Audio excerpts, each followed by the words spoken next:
All right, we're trying to get the volume by revolving around the line x equals 4. So that's kind of a weird one. Normally you're asked to do like the y-axis or something, but here we're going to be asked to go around the line x equals 4.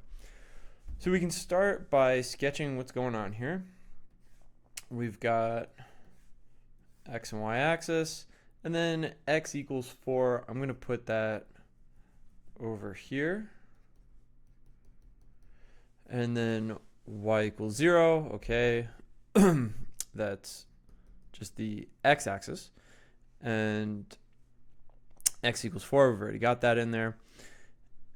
And also y equals square root of x. So, by the way, just to make our sketch a little accurate, when I plug in 4 here, I'm going to get y equals 2.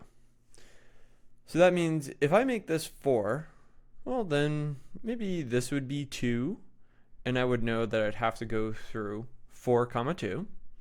And I know that my thing is supposed to have the same shape as a parabola, but it's a square root of x graph. So it's going to look something like that. So it's going to start here and then go to there. All right. Now, the region that's bounded by the graphs of this, this, and this is right there. That's our region. And now we're going to try to revolve that around x equals 4. Now, x equals 4 is a vertical line.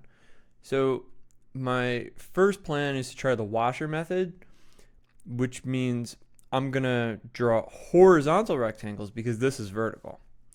So I'm going to try drawing in a horizontal rectangle like this. That's going to be my sample rectangle that I'm going to then try to revolve that around the line x equals 4.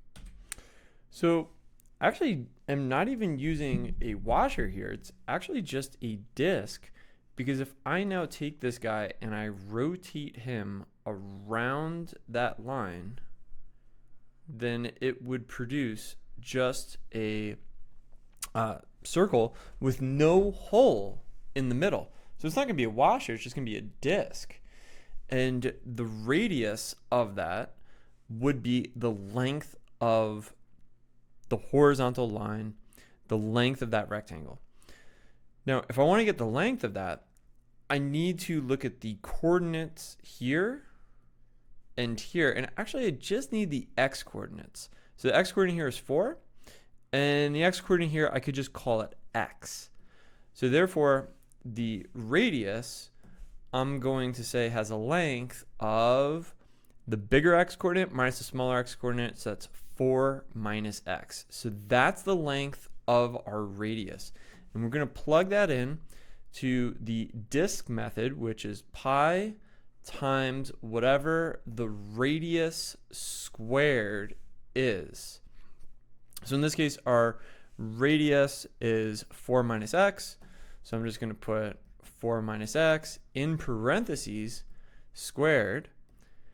And then I can't forget about what my thickness is. My thickness is a dy. It's a little weird, but this thickness is a vertical thickness. So I'm going to put a dy at the end.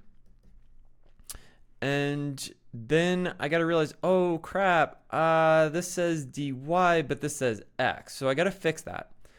And we're going to let the dy stay, but the x has got to go, and it's got to be replaced with something in terms of y.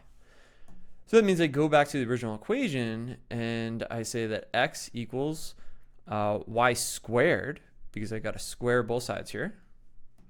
So now x equals y squared, so it's really 4 minus y squared dy, and then it's pi times all that. But I got to do the limits, and the limits, well, they're about y. So the smallest y value is 0, and the biggest y value, that would be 2. And then you would just take it from here. I'm not going to do the actual calculation of this. I know you know how to do that part. All right, take it easy. Bye-bye.